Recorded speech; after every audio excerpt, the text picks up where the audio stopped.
हम लायबिलिटी कैसे निकालते हैं? लायबिलिटी बोले तो टैक्स लायबिलिटी, आप कितना टैक्स पे करोगे वो कैसे निकलता है? वो निकलता है output tax minus input tax, और आता है क्या? Net liability. क्लियर है बात? तो यहां पे आईटीसी का क्या काम है?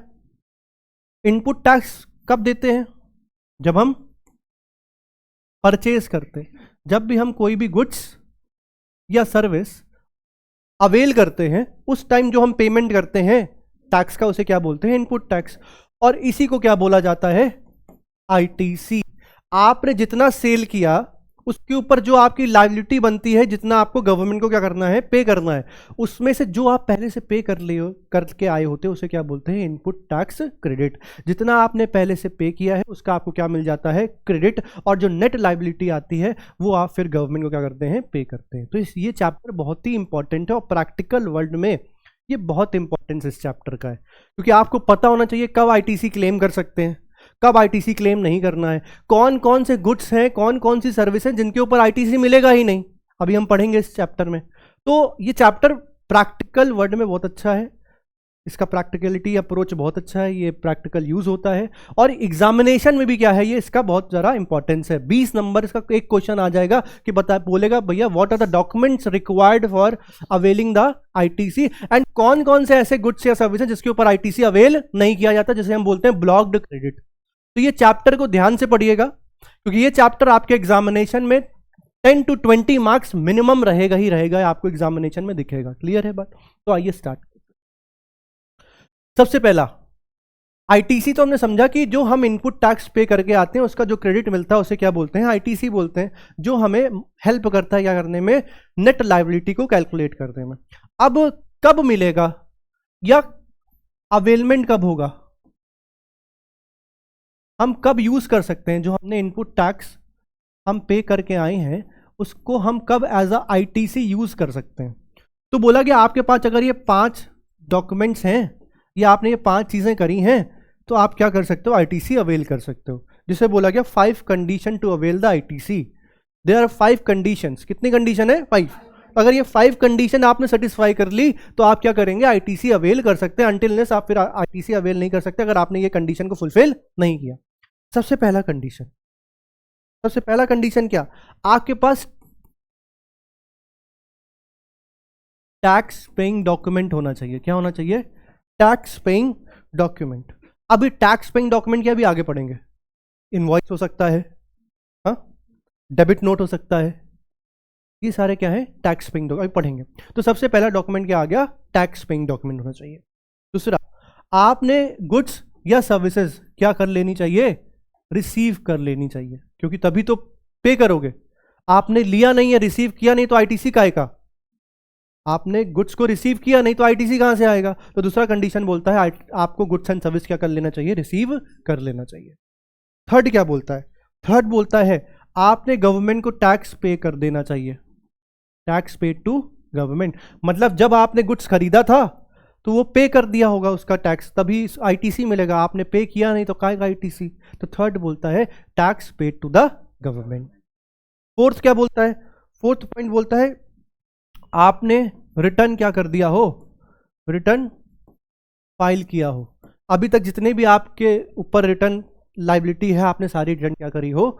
फाइल करी हो। और लास्ट पॉइंट बोलता है आपने कभी भी क्या ना लिया हो, आपने वो जो गुड्स है उसके ऊपर ये 4 कंडीशन तो फुलफिल हो गई, लेकिन वो गुड्स कौन सा निकला?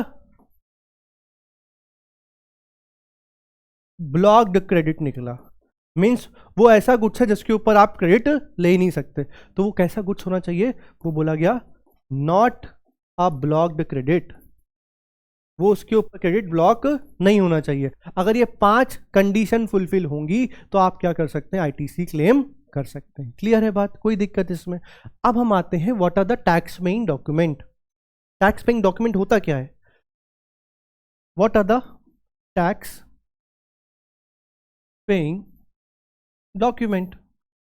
पहला, इनवॉइस। टैक्स पेइंग डॉक्यूमेंट हो सकता है। Debit note tax paying document हो सकता है। ठीक है एक बात। तो दूसरी बात क्या है, आपका डॉक्यूमेंट इशूड बाय आईएसडी, हमने जो पढ़ा था इनपुट सर्विस डिस्ट्रीब्यूशन, ठीक है। और लास्ट या तो bill of entry. Bill of entry कब चाहिए, जब आप कोई भी गुड्स इंपोर्ट करा रहे हैं, उस केस में क्या चाहिए आपके पास, बिल ऑफ एंट्री। वो क्या हो जाएगा आपका टैक्स पेइंग डॉक्यूमेंट। तो ये डॉक्यूमेंट आपके पास इन पोजीशन होना चाहिए, अगर ये आपके पास नहीं है तो आपकी वो 5 कंडीशन फुलफिल नहीं है। क्लियर है बात। बोला गया क्या डिटेल्स हैं मैंडेटरी जो कि होनी चाहिए, किसमें होनी चाहिए, टैक्स पेइंग डॉक्यूमेंट में।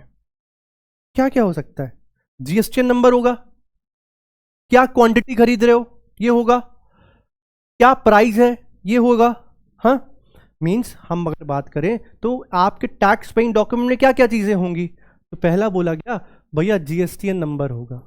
अच्छा, जीएसटीएन नंबर कितने डिजिट का होता है, 15। टोटल अल्फा न्यूमेरिक कितना होता है, 15 डिजिट का होता है।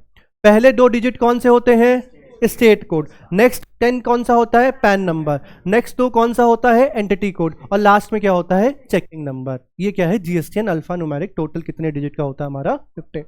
अब सबसे पहला आपके टैक्स पेइंग डॉक्यूमेंट में क्या होना चाहिए, जीएसटी होना चाहिए, जीएसटी नंबर होना चाहिए।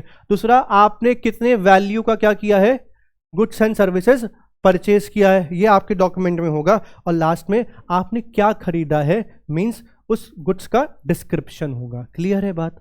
तो एक डिस्क्रिप्शन होना जरूरी है, जीएसटी नंबर होना जरूरी और वैल्यू होना जरूरी है। किसमें, tax paying document, means invoice debit note में, डॉक्यूमेंट इशूड बाय आईसीडी में और बिल ऑफ एंट्री में। ये 3 इंपॉर्टेंट क्या होनी चाहिए, इंफॉर्मेशन आपके डॉक्यूमेंट में होनी चाहिए।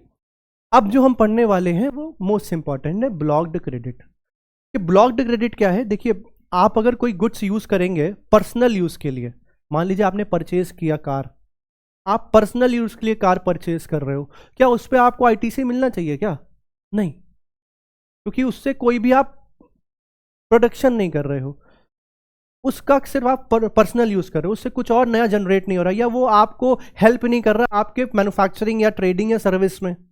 तो बोला गया, गवर्नमेंट क्या बोलता है, भैया आप अगर कोई भी गुड्स या सर्विसेज परचेज करते हैं, तो परचेज कर रहे हैं तो अगर आप उसको यूज करेंगे किसमें, बिजनेस पर्पस के लिए या फर्दरेंस ऑफ बिजनेस के लिए, बिजनेस के लिए यूज कर रहे हैं या बिजनेस को बढ़ाने के लिए यूज कर रहे हो, तो आपको क्या मिलेगा, आईटीसी उस पर मिल जाएगा।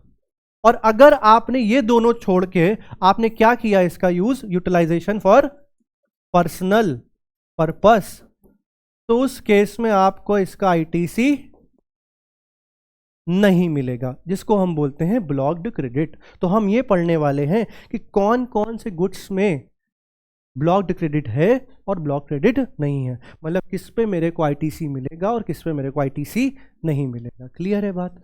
आइए चलिए, सबसे पहला बोलता है मोटर व्हीकल। सबसे पहला क्या है भैया, मोटर व्हीकल। मोटर व्हीकल के केस में क्या बोला गया कि अगर आपने मोटर व्हीकल खरीदी है, आपने क्या खरीदा है, मोटर व्हीकल खरीदा है, तो उस केस में क्या होगा, मोटर व्हीकल खरीदना फॉर पर्सनल पर्पस, वो क्या है, आईटीसी ब्लॉक्ड है। नॉर्मल मोटर व्हीकल खरीदा, गाड़ी खरीदा, पर्सनल यूज के लिए खरीदा, उसके ऊपर आईटीसी नहीं मिलेगा, बट आईटीसी मिल जाएगा। क्या बोला, बट आईटीसी मिल जाएगा। कब बोला, 3 सर्कमस्टेंसेस में। जब वो मोटर व्हीकल आप पैसेंजर को ट्रांसपोर्ट करने के लिए यूज कर रहे हैं, जब वो सेम मोटर व्हीकल आप ड्राइविंग के लिए यूज कर रहे हैं, सिखाने के लिए यूज कर रहे हैं, और जब वो सेम मोटर व्हीकल आप क्या कर रहे हो, गुड्स के ट्रांसपोर्टेशन के लिए यूज कर रहे हो, तो वो मोटर व्हीकल के ऊपर आपको क्या मिल जाएगा, आईटीसी मिल जाएगा। क्लियर है बात, पहली बात। सेकंड क्या बोलता है, सेकंड आता है क्या आपका, food and beverages, food and beverages या आउटडोर केटरिंग, ठीक है, या कॉस्मेटिक या प्लास्टिक सर्जरी। अगर आप ये खुद यूज कर रहे हैं, आप खुद कहीं बाहर जा रहे हैं आउटडोर डिनर करने, तो आपको मिलेगा क्या आईटीसी, नहीं, बिकॉज पर्सनल यूज। ध्यान में रखिएगा, क्रक्स क्या है, कोई भी गुड्स है अगर वो पर्सनल यूज के लिए है तो उसके ऊपर आईटीसी नहीं मिलेगा, चाहे जितनी वैल्यू हो। और अगर आपने वो गुड्स को किसी और को दे दिया, मींस फर्दरेंस ऑफ बिजनेस हो गया या बिजनेस पर्पस ले यूज किया, तो उसके ऊपर क्या मिल जाएगा, आईटीसी। तो यहाँ पे क्या क्रक्स है, यहाँ पे क्या ट्रिक है, तो बोला कि अगर वो food catering, outdoor catering plastic surgery और क्या है, और मेरा कॉस्मेटिक, ये सारी आपने पर्सनल पर्पस के लिए यूज किया है तो आपको आईटीसी नहीं मिलेगा।